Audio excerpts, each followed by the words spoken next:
Hola, hola a todos, ¿cómo están? Bueno, acá estamos recibiéndoles nuevamente para esta sección de 5 preguntas. Les cuento, mi nombre es Sofía Tolosa Orquera, soy parte del equipo de ECO 22 y estoy acá muy contenta de recibirles para esta conversación que hoy vamos a tener con un invitado muy especial, con Seba Calfuqueo, quien es un artista visual de origen mapuche. Es un gusto para nosotros recibirle desde ECO 22. Vamos a estar conversando acerca de colonialismo, género y narrativas en el arte contemporáneo de América Latina. Para empezar esta conversación vamos a recibir primero a Gisela Bolá, quien es la directora de ECO 22, el encuentro de colectivos y en el cual vamos a estar apoyando proyectos que trabajen nuevas narrativas en clave de género. Acá está Gise. Hola, Gise. Hola, ¿qué tal? ¿Cómo estás, Sofi?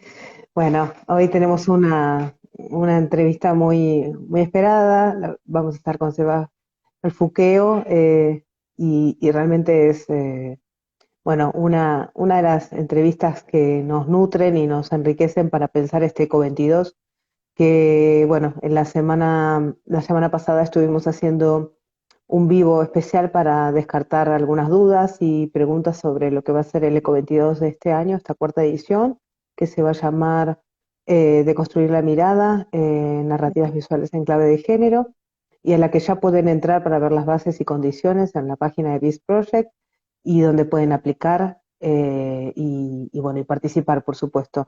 Son 3 puntos importantes a tener en cuenta. Primero, se puede aplicar de manera colaborativa o colectiva o sea, a partir de 3 personas, para desarrollar un proyecto clave de género.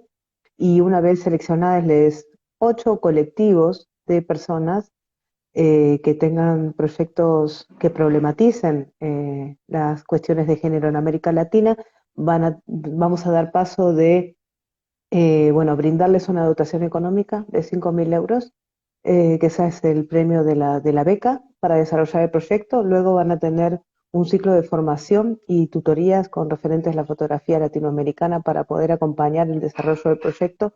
Y por último va a haber un espacio de exhibiciones de esos trabajos. Así que es muy completo el encuentro. Vean las bases y condiciones para poder aplicar y bueno, esperamos todas esas propuestas interdisciplinarias, porque ese es un punto también interesante a tener en cuenta. Pueden ser estos grupos conformados por fotógrafos, pero también por escritores, por personas que realizan más trabajos audiovisuales y que quieran Total. experimentar con las narrativas y las imágenes.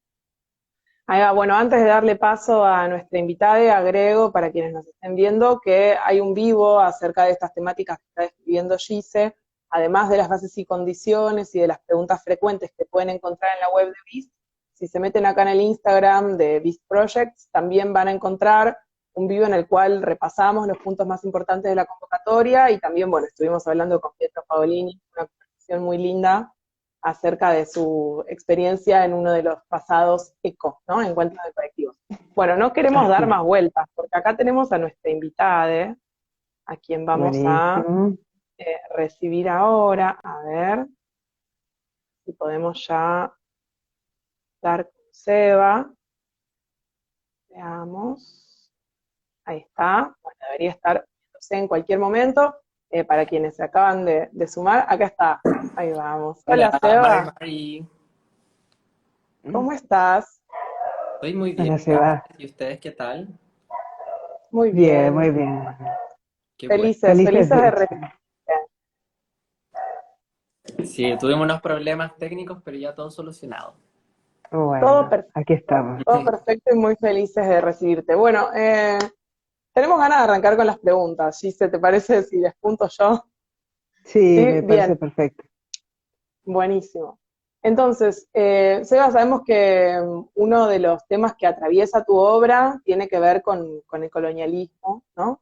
Y entendemos que hoy persiste aún la herida colonial de ambos lados de la cordillera. Para quienes no sepan, con Gise estamos ahora en Buenos Aires, y Seba está del otro lado, en Santiago, del otro lado de la cordillera. A ambos lados de la cordillera sigue persistiendo el mismo problema, que es que crecimos desconociendo la historia de nuestros pueblos originarios, por el borramiento, por la exotización que operaron en la historia impuesta por los Estados-nación, ¿no? Con su idea de progreso. Y desde esa mirada queríamos preguntarte si vos crees que la práctica artística puede guiarnos para desaprender todo aquello que aprendimos, que nos enseñaron en las escuelas, que nos enseñaron durante nuestras vidas, y también cómo incluye lo colectivo, cómo influye lo colectivo en esto. Bueno, son preguntas bien profundas, yo creo, pero bueno, para mí es súper importante esto, ¿no? Que estemos justamente dialogando transfronterizamente en el territorio que es el Wallmapu, un territorio que acá en Chile hace poco hubo polémicas porque la nueva ministra del Interior se refirió a él como el territorio histórico, como Wallmapu y no como los nombres que se les dan hoy en día bajo la idea de Estado-nación a estos territorios. Y qué bonito, ¿no? Poder pensar ese espacio más allá de las fronteras, más allá de Chile y Argentina, que son estados que tienen menos de 200 años y que se han conformado también gracias a eh, a esa idea colonial instaurada en los territorios, como el despojo de los cuerpos, el despojo de las personas que tuvieron que transitar forzadamente, migrar de sus territorios, etcétera. La violencia, lo que generó la historia, ¿no? Dentro de diversos territorios, la campaña del desierto en Argentina, la mal llamada pacificación de la Araucanía en Chile, que son dos procesos de genocidio y procesos de genocidios con el pueblo mapuche. Y si nos ponemos a hablar de los otros genocidios que han perpetuado estos estados-nación, empezamos a desprender una historia colonial de despojo muy grande. Y para mí es muy importante pensar esas relaciones, pensar cómo el arte es una herramienta también de posibilidad de pensar otros espacios fuera de esta realidad que vivimos, que es la realidad colonial, que todos habitamos la colonialidad, nadie está fuera de ella. Y, y precisamente el arte para mí es un espacio de experimentación de esas otras posibilidades, de esas otras posibilidades de vincularse, de esas otras posibilidades de pensar el cuerpo, de esas otras posibilidades de pensar cómo el colonialismo influye sobre los territorios, sobre las personas, y cómo también cambiar esa mirada que se ha construido dentro de la misma historia del arte, ¿no? Nosotros venimos de la disciplina que son las artes, donde las voces indígenas, las voces queer, las voces trans no están y que fueron relegadas a espacios muy poco visibles, ¿no? De mucho prejuicio, de mucho estereotipo, y que hasta el día de hoy nos sigue afectando. Entonces, para mí, el arte también es una posibilidad de tener voz en un lugar que creo que nos ha permitido la voz de nosotros. Y que por tanto creo que también es un reclamo, es una provocación, es muchas cosas en sí misma, como bueno, por ahí anda Joana Berríos, que fue mi profe en el colegio, que creo que fue una persona muy importante para mí en darme cuenta de lo que me interesaba, lo que me gustaba y bueno, hasta el día de hoy es una muy querida amiga que está muy en mi corazón y que evidentemente también marcó esa relación de decidir estudiar arte en un lugar donde el arte es elitista, donde el arte es para ciertas personas, no es para las personas indígenas, no es para las mujeres eh, racializadas, no es para las personas trans. Entonces, evidentemente que para mí el arte también es un territorio en disputa, al igual que la disputa con el colonialismo. Eh, y sobre lo colectivo, yo soy parte de un colectivo que se llama Ranguintuleufu, que significa Entre Ríos, en el Mapuzungún. Y bueno, venimos trabajando varias cosas con Ranguintuleufu, en él se encuentran varias amigas que he aprendido mucho también de ese proceso colectivo, Ángel Cayumán, Daniela Catrileo, Paula Baeza Pailamilla, Doris Quiñimil, entre otros, que obviamente han nutrido toda mi vida de alguna forma en estos últimos años y también tenemos un proyecto editorial que se llama Llena Revista, donde estamos permanentemente pensando estas cosas de la colonialidad con respecto a los territorios, con respecto al Wallmapu, al Gulumapu en Chile, al Puelmapu en Argentina, qué pasa con los territorios migrantes y el colonialismo, qué pasa con extender las conversaciones más allá de nuestros mismos pueblos. Y, y esa experiencia yo creo que es fundamental para cualquier artista, como estar colectivizado, pensarse más allá de su propia obra y también creo que apostar a algo colectivo que siempre es difícil y siempre es como un lugar eh, de mucho aprendizaje. Gracias, gracias por Sí, compartirlo. Y bueno, a eso se está tratando de apostar también desde el encuentro, así que poder iniciar con esos augurios hacia lo colectivo de tu parte es un ujú, abrazo seguro. Sí. sí. Bueno, y un poco, Sebas, en relación a este encuentro, ¿no? Que tiene por un lado la cuestión de esta pregunta que lleva, ¿no? El hecho de desaprender, ¿no?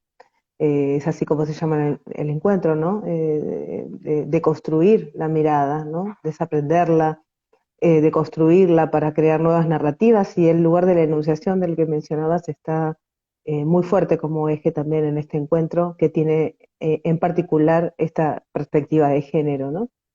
Y la segunda pregunta, porque esto para quienes se enganchan ahora, este tipo de formatos son preguntas y respuestas, son 5 preguntas que estamos haciendo a Sebas, así que vamos con la segunda. En tu obra, bueno, hay procesos que demuestran reconocerse en habitar la cosmovisión mapuche, por supuesto, revitalizar la lengua, reivindicar la existencia de identidades no binarias y no heterosexuales que fueron borradas también por la colonización y la evangelización. Entonces, la segunda pregunta es, eh, ¿cómo es para vos conectar con el saber ancestral y su reinterpretación de las voces y las experiencias propias? ¿No? Y por supuesto en relación a la cuestión de género también. Bueno, es todo un tema y es muy difícil de también instalar. O sea, siempre hablar de cosas complejas para los diversos pueblos que también fueron colonizados y que también aprendieron muchas de esas dinámicas del binarismo en el género, por ejemplo, son lugares difíciles de hablar y de habitar también, de disputar siendo una persona trans o no binaria. Y para mí es importante como ese espacio de, de alguna forma como pensar eh, todo el tema del género también dentro de ese espacio de lo colonial, ¿no? Para mí el género sí tiene una construcción y un arraigo colonial. Para mí, desde que llegó la colonización a estos territorios, se separó la idea del femenino y masculino en lugares muy estereotipados y muy fijos, donde eh, cosas como el pelo, ¿no? El pelo en la sociedad, que yo trabajo con pelo, por ejemplo, pelo para la sociedad occidental, solo para las mujeres. Y dentro de los mundos indígenas, muchos de los hombres indígenas tuvieron que asimilar por medio del corte de sus cabellos esta cultura occidental dentro de sus mismos cuerpos. Entonces hay muchas formas de cómo operó ese sistema colonial binario en los cuerpos que no solamente tienen que ver con performear lo femenino y lo masculino, sino también en ver cómo eso visualmente también tiene estéticas, como eso visualmente también, o sea, socialmente también tiene lugares específicos de acción, lugares específicos donde las mujeres tienen que ocupar espacios o los hombres tienen que ocupar espacios. Y para mí, evidentemente, todo eso es un cuestionamiento que no se ve presente cuando, no sé, uno va a los territorios mismos. Yo siento que hay muchas mujeres que han sido lideresas dentro de mi mismo pueblo y evidentemente que eso rompe todos esos estereotipos binarios donde solo el hombre tiene el poder político, el poder cultural, el poder social y las mujeres están desplazadas y las disidencias desplazadas a otros lugares. Entonces creo que mucho de mi viaje también como persona que habita también un género conflictivo, digámoslo así, eh, ha sido como desaprender, ¿no? Esa palabra tan bonita, desaprender toda esa experiencia o toda esa normatividad que nos enseñaron, sobre todo en las instituciones como a la escuela, ¿no? Yo soy profesor y para mí la escuela es el lugar más violento que existe para cualquier infancia y para cualquier adolescente, ¿no? Es el lugar de normalización de todas las identidades. Acá en Chile siguen usando, por ejemplo, delantales y cotonas y un sistema muy militarizado de seguir instaurando ese sistema donde la diferencia no es una virtud, sino que es como un problema finalmente. Y este sistema colonial persigue esas diferencias, persigue esos cuerpos diversos y creo que lo importante es resistir y seguir como desde nuestras propias eh, subjetividades, instalando temas y también haciéndonos presente como voz activa. A mí me pasa mucho que siempre hablamos sobre el pasado dentro del mundo indígena. Siempre tenemos como estos grandes relatos, estas grandes memorias, estos grandes como crónicas, ¿no? Yo trabajo mucho con la crónica colonial y con todo este como registro colonial que da cuenta de la mirada homofóbica, racista, transfóbica que tenían los colonizadores. Pero además de eso, yo digo siempre, existimos personas que somos hoy en día personas que no estamos en el binarismo de género. Y si existimos, eso nos hace válidos y eso nos hace una voz posible y no necesitamos probablemente un pasado respecto a estos temas para poder construirnos, sino que también el mismo presente es una potencia para reclamar y para ser presente.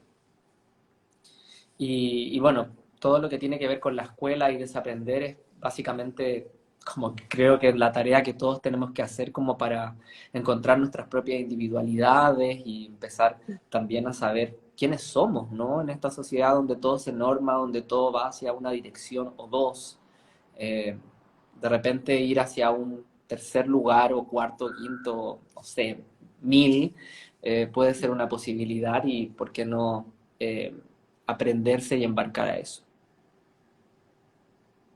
Totalmente. Hay algo de lo que estabas comentando, ¿no?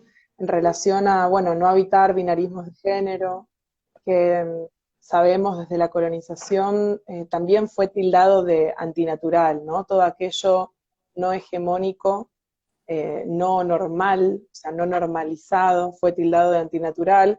Y en tu trabajo hay un vínculo muy interesante con el concepto de naturaleza. Nos resuenan mucho tus preguntas en torno a qué es la naturaleza.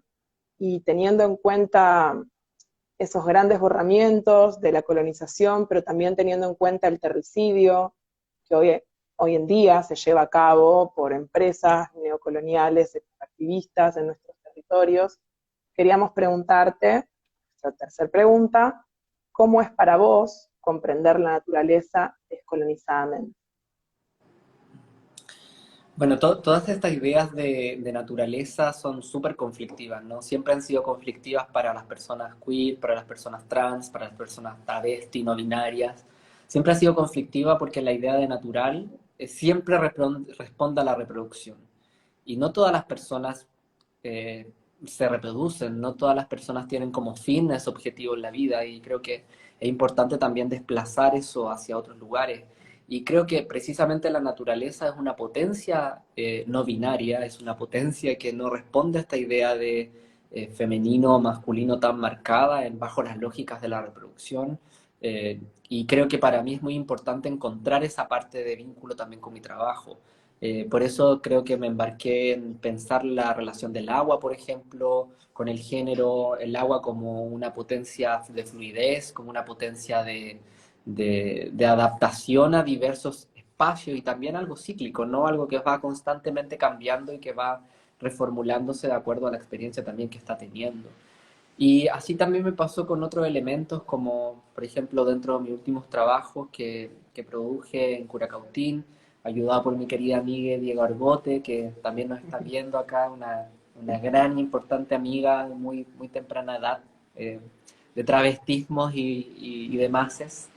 Eh, y, y bueno, para mí es muy importante la quila, por ejemplo. La quila es una planta hermafrodita, una planta que se puede reproducir masculinamente o femeninamente, ¿no? No tiene un espacio determinado de esa reproducción. Y en las plantas existe mucho esta idea del hermafroditismo, ¿no? Que en la vida misma podemos ver que no existen solo cuerpos que son hombres y mujeres, hay personas que son intersex y son espacios en los cuales no se dialoga, no se habla en esta sociedad. Solo se piensa que existe la idea de hombre y mujer y esa idea no responde a la naturaleza no es así.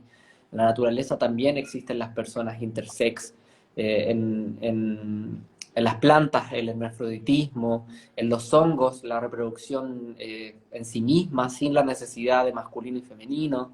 Eh, no sé, y así un sinfín de ejemplos que podría estar mucho rato hablando sobre formas de reproducción no binarias, ¿no? Que no caen en esas formas tradicionales de la hembra y el macho que han querido instalar desde el cristianismo y toda la colonización. Entonces, cuando miramos la naturaleza de ojos descolonizados, vemos precisamente una potencia que no es heterosexual probablemente y que no es tampoco trans, sino que es de múltiples formas, es de muchos lineamientos y de muchas direcciones. Entonces, pensar que el mundo es solo de blanco y negro creo que nos limita mucho a ver todos los colores y grises que hay entre todo eso, ¿no? Y por tanto también anula otra experiencia esos discursos. Y para mí el trabajar con estos temas y cuestionar qué es la naturaleza y qué es lo natural y qué es lo femenino y qué es lo masculino y qué es la reproducción son muy importantes porque siempre me hicieron mucho eco, sobre todo en la escuela. Creo que como de los grandes temas que siempre me produjeron mucha violencia fueron esos, los temas de la biología, de la ecología, de cómo fue la evolución. Siempre hemos vivido, estamos en un momento muy particular del mundo, que es que al fin tenemos como la posibilidad de sacarnos muchas vendas que hace muchos siglos venían como ahí instauradas y instaladas. Y creo que gracias a este momento también podemos también pensar la naturaleza y la ciencia de otra forma, ya no bajo esos cánones heterosexuales y fijos, sino también en cánones que nos incluyan otras voces y otras experiencias que no habitamos esos espacios. En alianzas inesperadas también, ¿no? En múltiples alianzas, ¿no? Los mismos organismos y los ecosistemas son eso. Interespecies. Interespecies, relaciones entre hongos, plantas, agua. O sea, la vida no es blanco y negro y no es hacia una dirección u otra, sino que va en múltiples caminos. Sí, sobre todo esta idea de naturalizar, ¿no? Lo que significa lo natural, ¿no? Hay un concepto purista también en eso que hay que desarticular, ¿no? Me parece Y en muy todo, ¿no? interesante. Como también en el mundo Ujú. indígena, qué es lo puro en el mundo indígena, que es, no sé, el feminismo, por ejemplo, más puro, ¿no? No existe nada de eso. Entonces, creo que lo importante es dirigirnos hacia otras preguntas y no estar como apuntándonos con el dedo eh, sobre quién es más o quién es menos, ¿no? Sí, absolutamente. Bueno, en principio, antes de pasar a la siguiente pregunta, me uno a tu saludo de nuestra querida amiga Diego Argote. Le mandamos un beso enorme que está por ahí. Y continuando con esta idea de naturaleza que hablabas recién, nos interesa pensar el todo, ¿no? Como concepción también de la identidad, el cuerpo y el territorio, ¿no? Estas tres palabras unidas, ¿no? Y viéndolas como una integridad. Y desde la subjetividad de tu obra, creemos que se articulan, digamos, y se complejizan estas ideas que son políticas corporales y territoriales de Chile, ¿no? Particularmente de ese territorio del que estás hablando. Entonces, teniendo en cuenta esta articulación que haces constantemente, ¿no? De estas palabras situadas en tu territorio y en la cultura particularmente mapuche, queríamos que nos cuentes sobre qué temáticas te interesa trabajar hoy, o estás trabajando hoy, o desearías trabajar a futuro en relación a estas tres palabras que creemos que articulan un poco tu línea de creación. Bueno, ahora estoy muy como pensando la idea de paisaje, es como algo que me ha entrado mucho a pensar qué es el paisaje, porque la cultura occidental el paisaje siempre es algo que está sin la presencia humana, es solo la naturaleza. Entonces, como siempre el paisaje es el despojo de lo humano. Y para mí no va muy hacia allá esa idea, sino que va hacia otra concepción de esa misma idea del todo, ¿no? De pensar el cuerpo, lo humano y la naturaleza como un todo. Creo que eso es algo que me interesa mucho hoy en día y también pensar eso de las ecologías queer, de pensar cómo la naturaleza en sí misma es una potencia de encuentro con otras voces y otras experiencias que desestabilizan esta idea heterosexual del mundo, ¿no? Donde el mundo es de una forma y es así nada más, y la reproducción ha sido de esa forma, cuando existen múltiples formas de esos espacios. Otros puntos que creo que también me llaman hoy en día son eh, pensar también las relaciones con cómo hemos sido construidas las personas queer durante la historia. Me interesa mucho eso, por ejemplo, en los relatos populares. Actualmente estoy trabajando en un video 3D que es un EPEU, que es un tipo de fábula dentro del mundo mapuche, que es como la forma tradicional en que los niños y bueno, toda la gente cuenta anécdotas y distintos espacios, y me he encontrado precisamente con algunos que cargan de mucha homofobia y cargan de mucha violencia dentro de mi mismo pueblo. Entonces, creo que me interesa mucho también entrar dentro de esos espacios conflictivos también que existen en el pueblo mapuche y que son también necesarios de reconvertir o repensar.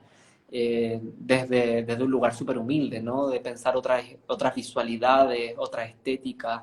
Me interesa mucho también el trabajo con los niños. Creo que cada vez me interesa más apuntar también a un público más niño, ¿no? Que sea más infancia, porque precisamente son quienes no interactúan con el arte regularmente y quienes también están más expuestos a ser como coaptados por estas ideas binarias, ¿no? Muchos de mis primeros trabajos, yo tenía un vínculo con los niños y esos trabajos, por ejemplo, uno del 2014 que se llama La herencia de repetir siempre el mismo horror, es una obra que deja en evidencia que a los 5 años los niños ya pueden repetir patrones clasistas, xenófobos, patriarcales, machistas, etcétera.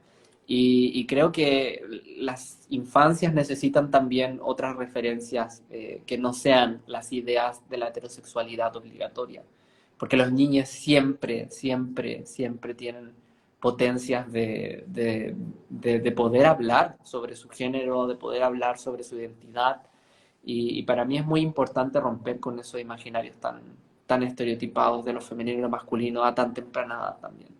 Como creo que hacia allá la sociedad tiene que ir también, en permitirnos desde temprana edad decidir y ser conscientes de que es un proceso constante y de búsqueda que no termina probablemente nunca y que sigue en construcción y que no es algo lineal y que no es algo que se va a acabar, sino que es algo que está en permanente tránsito y que puede ser una posibilidad también estar en ese permanente tránsito.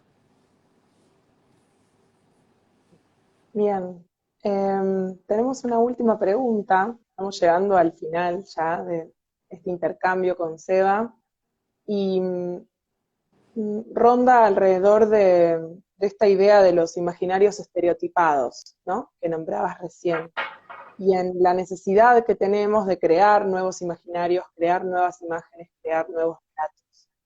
Y de ahí parte también esta edición del Encuentro de Colectivos de ECO 22, que como contaba Gise al comienzo de este encuentro, se llama Deconstruir la mirada durante este año, que justamente busca desaprender esas narrativas que abundan en la fotografía, ni siquiera la contemporánea, históricamente, y también en la fotografía contemporánea y en el arte, esa herida que vos venías nombrando, y en esta necesidad de encontrar nuevas narrativas, también entendemos que puede haber un límite, que es el del lugar de la enunciación, ¿no?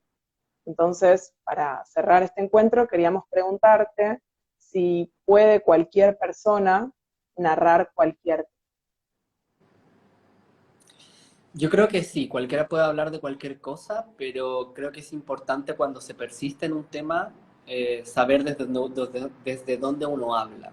Creo que no es no es que uno trabaje un tema en particular y específico, sino cómo lo aborda en trayectoria, ¿no? Y para mí, por ejemplo, ha sido siempre muy importante hablar que vengo de una experiencia de la ciudad, yo no vengo de la experiencia de una comunidad eh, como directamente crecido dentro de una comunidad, entonces mi experiencia es otra. Y creo que es muy importante que nosotros, desde el lugar que hablemos, siempre hablemos con conciencia desde el lugar que provenimos también. Entonces, no ficcionar la identidad que uno tiene, sino ser consciente del espacio de acción que uno tiene, desde dónde uno puede hablar y hasta dónde. Creo que eso es muy importante como en todo ámbito de cosas, ¿no? El situarse, el saber, el arraigarse en la tierra, saber qué es el lugar que habitamos, hasta dónde mi cuerpo y mi identidad es leído de cierta forma y hasta dónde no. Y creo que eso permite ver las cosas con mucha más claridad, porque todos venimos de distintos espacios y todos venimos de distintas experiencias y por tanto es importante como saber eso para no pasar a llevar a otras personas. Y bueno, Clarísimo. no sé qué más agregar a eso, pero sobre todo creo que hay algo con los estereotipos, ¿no? Como hay algo también ahí con qué lugares tenemos que habitar los artistas queer, qué lugares tenemos que habitar, o qué temas tenemos que trabajar los artistas queer o las artistas trans. ¿Tenemos que solamente hablar de nuestro género o podemos comenzar a expandirnos a otras conversaciones? Porque para mí el género es algo importante en mi vida, pero no lo es todo. Entonces creo que ninguna persona puede hablar desde un solo lugar y de un solo espacio. Entonces, por tanto, creo que es importante que empecemos a romper también con esos estereotipos sobre qué lugares tienen que habitar los artistas. En el mundo indígena, por ejemplo, los artistas tenemos que habitar las artesanías y los oficios manuales. Siempre hay el estereotipo y el prejuicio de que nosotros no podemos pensar a través de nuestro cuerpo, no podemos pensar a través de las tecnologías.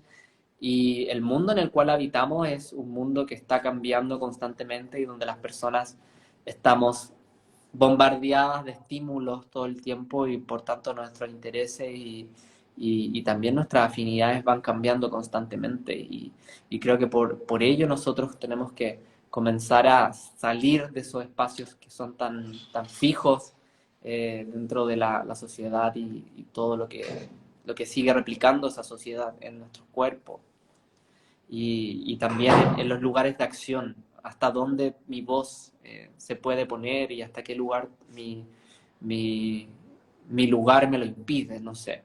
Creo que son muchas como preguntas y reflexiones que tenemos que hacernos en general, no solamente quienes somos, provenimos de pueblo indígena o no sé. Creo que todas las personas tenemos que saber cuál es nuestro lugar y desde dónde estamos hablando, desde dónde nos situamos. Hermoso. Bueno, clarísimo esta última pregunta que considero que es muy relevante en estos tiempos, muy importante a tener presente, sobre todo en bueno, lo tenemos muy en cuenta, sobre todo en una convocatoria como esta, donde estamos problematizando, ¿no? Donde estamos reflexionando, donde estamos indagando en las voces que hablan, en las temáticas que se están hablando y tratar de buscar otras aristas para poder entrar incluso a los temas de siempre, pero desde otro lugar, ¿no? Para justamente esto, desaprenderlos, transitarlos desde otro lugar, tratar de encontrarle una nueva vuelta de tuerca bueno, para crecer en relación a lo que percibimos de, de las historias que consumimos, que creamos, que pensamos, que habitamos. Así que, bueno, ha sido maravilloso escucharte, Sebastián. Calfuqueo desde Chile en este momento, desde Santiago. Una maravilla poder, Seba, haber estado contigo y conocer más tu línea de trabajo y tus pensamientos. Sí, gracias por la invitación y bueno, dejarle a todos quienes nos están escuchando a postular a la convocatoria, está súper interesante. Creo que es bonito también exceder de los territorios que uno está y pensar también a conocer más personas, otros artistas en otros territorios y pensar más allá de nuestros espacios de acción, o sea, Chile, Argentina, no sé, Colombia, extender, y siempre vamos a encontrar relatos en común y siempre vamos a expandir conversaciones mucho más interesantes si seguimos encontrándonos y dialogando. Entonces, nada, agradecerles también el espacio, como la buena onda, siempre se agradece todo eso y eso, feliz de poder aportar y de poder mostrar también parte de mi trabajo. Mi Instagram es muy mi trabajo también, si quieren seguir ahí la cuenta y Por también en favor, por web favor. están todos los videos liberados, hay videos muy raros y otros más políticos, más poéticos. Hay de todo un poco dentro de la página web ahí para que lo puedan ver. Hay videos 3D, hay performance, hay culo, hay de todo. De todo se puede mostrar. De todo, Es un mundo hermoso esa web. sí. Ahora Bueno, ahora se tiene que esperamos, actualizar, así que se vienen cositas. se vienen Bien, cositas, listo, bien. está, yendo esas cositas. Felices de recibirte, creo que emocionadas también con tus agradecimientos y con tu invitación a la convocatoria. Esperamos que muchas de las personas que nos estén llegando por parte de SEBA se animen a presentar proyectos atravesando la cordillera. Estamos apostando a proyectos internacionales también y transdisciplinares, así que quienes nos estén escuchando y tengan ganas de ir a ver esa cartografía poética y hermosa que es la web de SEBA, van a seguramente encontrar mucha inspiración para sus aplicaciones.